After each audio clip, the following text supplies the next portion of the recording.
할렐루야. 사랑하는 대강의 가족 여러분, 오늘 하루도 하나님의 말씀과 동행하는 삶이 되길 소망합니다. 오늘 함께 나눌 하나님의 말씀은 로마서 12장 6절 말씀입니다. 우리에게 주신 은혜대로 받은 은사가 각각 다르니 혹 예언이면 믿음의 분수대로. 아멘. 어떤 여지사님께 잘난 딸이 하나 있었습니다. 공부도 잘해서 좋은 대학을 나왔고 인물도 몸매도 누구에게도 빠지지 않았습니다. 이 집은 이 딸이 성숙해 가면서 좋은 사윗감을 얻는 일이 가장 큰 관심이었습니다. 홍기가 가까워오자 두 군데서 괜찮은 청혼이 들어왔습니다. 그런데 두 사람의 사윗감을 비교해 보니 학벌이나 집안 내력, 재력이나 직장 등 혼인의 조건들이 다 그만그만했습니다. 이 차이가 많이 나면 선택도 쉬운데 이 거의 엇비슷하니 이 고민이 되는 겁니다. 이 가족 간의 상의를 하고 이 당사자인 딸의 말을 들어봐도 이 결론이 나질 않습니다. 교회 나가 기도를 해보았지만 확신이 서지를 않습니다. 그러던 차에 교회 집사님 한 분이 이 고민을 듣고는 예언을 하는 권사님을 잘 알고 있는데 거기 가서 예언 기도를 받자고 권유했고 이내 같이 동행하여 예언 기도를 받아와 이 결혼을 시키게 되었습니다. 중요한 것은 이 딸의 결혼 생활이 계속된 불화로 행복하지 못하다는 사실입니다. 여러분, 예언이 잘못된 것일까요? 여기서 우리는 예언의 은사에 대한 몇 가지 오해를 바로잡아야 합니다. 이 성경의 예언서들과 예언을 살펴보면 성경적인 예언이 무엇인가를 잘 알게 됩니다. 먼저 예언이 앞으로 되어질 일에 대한 것을 말하는 것이라는 오해입니다.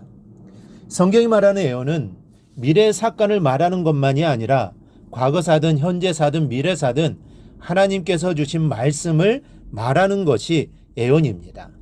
구약의 위대한 선지자들도 예언을 받고 싶을 때 마음대로 받았던 것이 아닙니다. 그래서 위대한 선지자 예레미야는 예언을 받을 때마다 이런 표현을 썼습니다.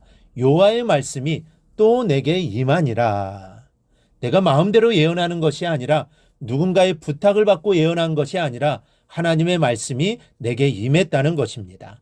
전에도 임했는데 이제 또 임했다는 것이죠. 그리고 주신 말씀대로만 예언했습니다. 그런데 어떤 사람들은 예언의 은사를 받았다고 사람들을 모아놓고는 주로 미래사를 예언해 줍니다. 직업이 어떻고 결혼이 어떻고 건강이 어떻고 사업이 어떻고 그렇게 예언하는 것이 예언이 아닙니다. 이거는 점치는 것이죠. 오늘 바울은 예언을 하려거든 믿음의 분수대로 하라라고 교훈합니다.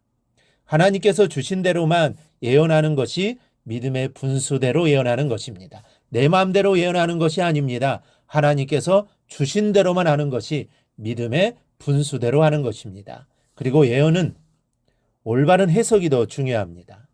이 사도행전 21장에는 예언의 은사를 받은 처녀 4사람이 기록되어 있습니다. 이 초대교회 7지사 중 한 사람인 빌립의 딸들인데 전도여행을 마치고 예루살렘으로 돌아가던 바울이 이 집에서 머물게 되었습니다. 그런데 머문 지 여러 날이 지난 어느 날 아가보라는 사람이 유대에서 내려와서는 바울이 띠를 자기의 수족을 잡아매고는 이렇게 예언을 합니다. 성령이 말씀하시되 예루살렘에서 유대인들이 이같이 이 띠 임자를 결박하여 이방인의 손에 넘겨주리라. 예루살렘으로 올라가면 반드시 죽으니까 절대로 올라가지 말라는 권유입니다. 인간적인 생각으로 걱정이 되어서 하는 말이 아닙니다. 분명한 성령의 계시요 미래의 일을 말씀해 주시는 예언입니다. 이 예언을 듣고는 그곳에 모여있던 사람들이 한 가지로 울며 만류를 합니다. 바울에게 올라가지 말라는 것이죠. 그렇다면 바울은 이 상황에서 어떻게 해야 할까요? 바울은 이렇게 말합니다. 여러분이요 어찌하여 우려 내 마음을 상하게 하느냐. 나는 주 예수의 이름을 위하여 결박당할 뿐 아니라 예루살렘에서 죽을 것도 각오하였노라. 아가보의 예언이 틀린 것이 아닙니다. 올라가면 반드시 결박됩니다. 그러나 예언에 대한 바울의 해석은 전혀 달랐습니다. 사람들은 그러니 올라가면 안 된다라는 것인데 바울은 그러니까 더욱 올라가야 한다는 것입니다. 결박되는 그 길에 결박된 자신을 통하여 예수를 믿고 영생을 얻을 심령들이 있다는 것을 바울은 보았기 때문입니다. 이렇듯 예언은 해석이 더욱 중요합니다. 예언을 하나님의 뜻대로 해석하는 것, 이것이 믿음의 분수대로 하는 예언입니다. 예언은 믿음의 분수대로 해야 유익이 됩니다. 그리고 가장 큰 예언은 성경입니다. 그러므로 그릇된 예언을 사모하기보다는 하나님의 말씀을 가까이 해야 합니다. 여러분, 지금은 은혜의 시대입니다. 이 시대는 성경을 통해 이미 예언은 완성되었다고 봅니다. 더 이상의 예언, 즉 새로운 말씀은 없다는 것이죠. 그런데 이단들은 자신의 말이 새로운 하나님의 말씀이라고 합니다. 그래서 자신의 말을 믿어야 한다는 것이죠. 하지만 이런 것은 다 거짓입니다.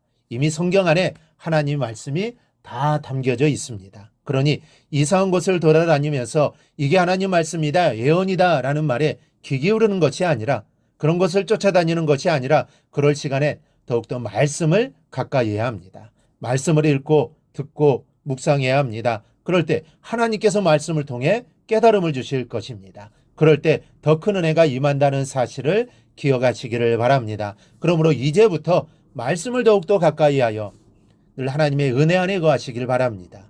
말씀이 우리 안에 쌓이고 쌓일 때 그 말씀이 나를 이끌어 주실 것이고, 그리고 그러한 삶을 통해 하나님의 뜻대로 살게 될 것입니다. 바로 이러한 삶을 꼭 살아가기를 주님의 이름으로 축원합니다. 오늘 묵상한 말씀을 굳게 잡고 삶으로 실천하며 살아내는 대강의 모든 성도들이 되기를 축복합니다.